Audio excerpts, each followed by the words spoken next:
জাফরগঞ্জ আখড়া এই কারণেই বলা হয়, এই পাশেই যাবেন মির্জাপুরের বাড়ি। মির্জাপুরের ভালো নাম হলো মীর মোহাম্মদ জাফর আলী খান, এর জন্য এই জায়গাটার নাম বলা হয় জাফরাগঞ্জ। আপনারা এই সামনে একটু শিবের মন্দিরটি দর্শন করে নেবেন। এই শিবের মন্দির থেকে মাহান্ত বাজার থেকে এসেছিলেন, তো ওনার জমি জায়গা ওখানে প্রচুর পরিমাণে ছিল, তো এই জমি জায়গা থেকে চাল ডাল গম নকই করে আসতো। এই পাশেই ভাগীরথী গঙ্গা, এখন বাংলাদেশ আসা যাওয়া বন্ধ হয়ে গেছে, কাঠের নৌকোয় চাল ডাল গম আসাও বন্ধ হয়ে গেছে। কাঠের নৌকোগুলো সব পচে পচে নষ্ট হয়ে গেছে। এই লোহার লোঙর গুলো দেখছেন, এগুলো সব স্মৃতি হিসাবে রয়ে গেছে। এবার চেয়ার টেবিল গুলো দেখতে পাচ্ছেন, এটাকে বলা হতো বিশ্রামশালা। রাজা নবাব মহন্তরা আসলে যে খাবার দাবার করে একটা বিশ্রাম নিত, তার বলা হতো এটা বিশ্রামশালা। টেবিলের উপরে একটি ল্যাম্প রাখা আছে, দেখবেন এটা আজ থেকে 250 বছর আগেকার ল্যাম্প। তখনকার দিনে এই ল্যাম্পের দাম ছিল 1 পয়সা। আপনাদের অপর দিকে দেখুন একটি কালারিং বল দেখতে পাচ্ছেন, এটা কিন্তু কালারিং বল না, এটাকে বলা হতো শত্রু ধরা গোলক। আগে তো ক্যামেরা ছিল না, ক্যামেরার কাজ এটাতেই করতো। এই বলটা কিন্তু এখন নষ্ট হয়ে গেছে, কিন্তু কষ্ট দেখুন আপনাদের ছবিগুলো কম বেশি এখনো বোঝা যাচ্ছে। পাশে দেখুন টেবিলের উপর একটি পাখা রাখা আছে। ব্রিটিশ পিরিয়ডে কোনো ইলেকট্রিক পাখা ছিল না, এটা কেরোসিনে চলতো। পাশে দেখুন একটি প্রদীপ রাখা আছে, প্রদীপটাকে জ্বালিয়ে ভেতরে ভরে দিলে এটা অটোমেটিক হিট হলেই এই পাখাটা ঘুরতো। এবার আসুন 16 টাকার খাট। এটা প্রথম গুরুদেব মহন্ত লক্ষণ দাস আচার্যের খাট। মুর্শিদাবাদ থেকে হোসেন সাহেব এসে 16 টাকা খরচা করে এই খাটটি তৈরি করেছিলেন, এর জন্য বলা এটা 16 টাকার খাট। আর আজ থেকে 250-300 বছর আগে কোনো ইলেকট্রিক পাখা ছিল না। খাটের উপর একটি পাখা ঝুলানো আছে, দেখবেন টান পাখা, টেনে টেনে হাওয়া দেওয়া হতো। ওই যে চেন ঝুলানো আছে, চেনের মাঝে রশি দেওয়া থাকতো, দোলনা দিলেই হাওয়া হতো। আর পর্দাগুলো কিন্তু এখন ছোট করে রাখা হয়েছে, পর্দাগুলো আরো বড় থাকতো। আর সামনের দিকে একটি ঘড়ি দেখবেন, এই ঘড়িটাই টাইম তারিখ দুটোই একসঙ্গে আসতো। এবার আসুন এই আশ্রমের গুরুদেবদের সম্বন্ধে বলুন।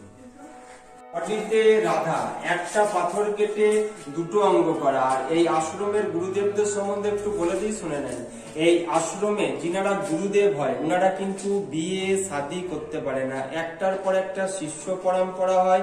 বর্তমানে এখন যিনি গুরুদেব আছে, ওনার নাম হচ্ছে রাঘব দাস আচার্য, ওনার 37 বছর বয়স।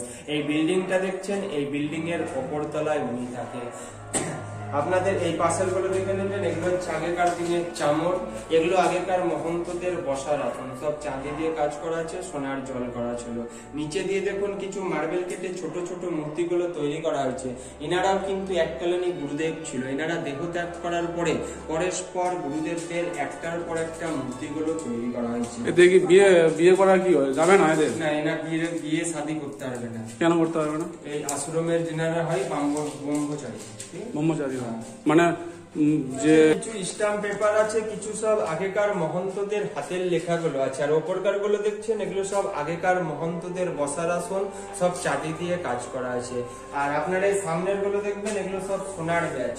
এখন যেমন বিদেশ যাওয়ার জন্য পাসপোর্ট তৈরি করতে হয়, নবাবী পিরিয়ডে পাসপোর্ট ছিল না, এই ধরনের ব্যাচ গুলোকেই ব্যবহার করা হতো বিভিন্ন দেশে যাওয়ার জন্য, বিভিন্ন দেশ থেকে আসার জন্য।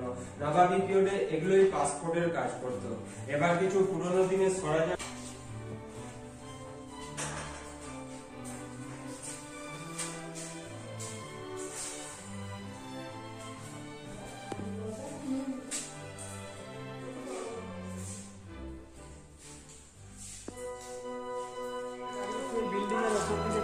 দেখুন একদিকে আছে সিংহ আর একদিকে আছে ঘোড়া, তার নিচে দেখুন ছোট ছোট মানুষের কিছু স্ট্যাচু করা আছে।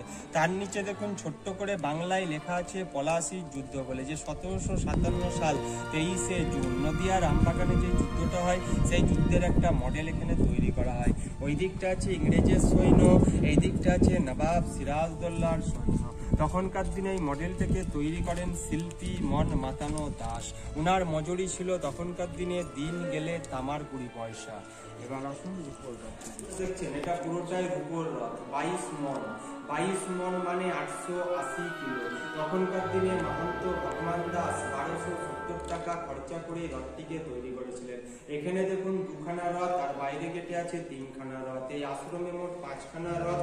আষাঢ় মাসের রথযাত্রা উৎসবে এখান থেকে এই করে জগৎ শেঠের আসল বাড়িতে নিয়ে গিয়ে পুজো দিয়ে আবার নিয়ে আসা হয়। রথের খালি দেখবেন একটা জিনিসই বদলি করা হয়েছে, রথের চাকাগুলো। আগে ছিল কাঠের চাকা, পরবর্তী এখন টায়ারের চাকা লাগানো হয়েছে, এই কারণে রথগুলোকে নিয়ে যেতে আসতে সুবিধার জন্য।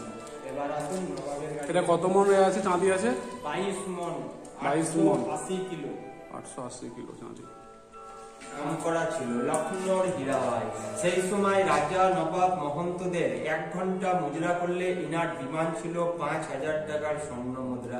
ইনার হাইট ছিল 6 ফুট 2 ইঞ্চি, ইনার ওজন ছিল 42 কেজি। আস্তে আস্তে এগুলো দেখবেন কিছু রাজস্থানী হাত পাখা আছে, সেই সময় রাজস্থান জয়পুর থেকে আনা হয়েছিল। আর আপনাদের এই সামনে দিকে দেখবেন কিছু পুরনো দিনের কয়েনগুলো রাখা আছে। দুখানা আছে সোনার কয়েন, বাকি আছে রূপো, তামা, পেতলের কয়েনগুলো 1 পয়সা, 5 পয়সা, 10 পয়সা, আগেকার দিনের ফুটো পয়সা।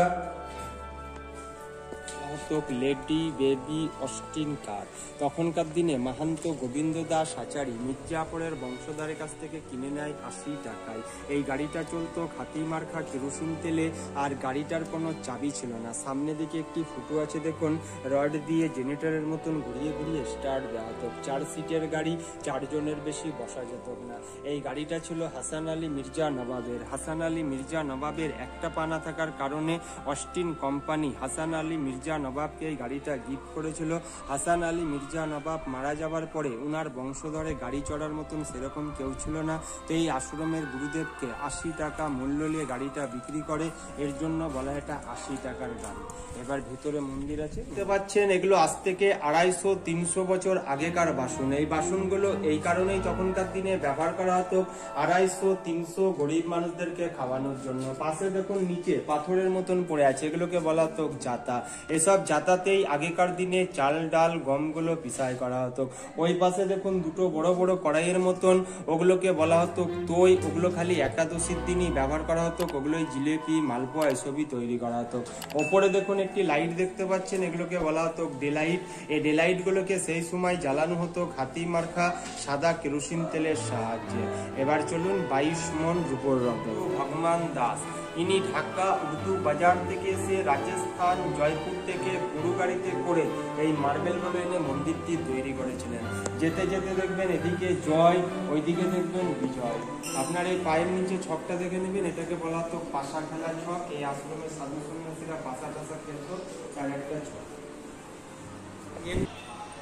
অনেক দূরে আছে।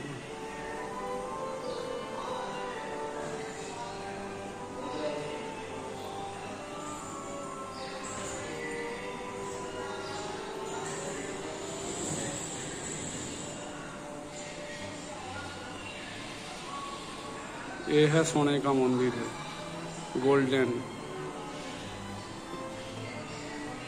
একটু সিংহাসনটা দেখে নেবেন। এই সিংহাসনটায় বসতেন মাহান্ত ভগবান দাস। বাইরে থেকে শিষ্যরা আসলে শিষ্যদেরকে এখান থেকেই দীক্ষা দেওয়া হতো। শিষ্যরা দীক্ষা নেওয়ার পরে যেগুলো টাকা পয়সা দান করত, এই পাশে দেখুন লোহার সিন্ধুক। এসব সিন্ধুকগুলোই সব আগেকার দিনে টাকা পয়সাগুলো রাখত। বর্তমানে এখন যিনি গুরুদেব আছে বললাম, ওনার নাম হচ্ছে রাঘব দাস আচারী। ওনার 37 বছর বয়স।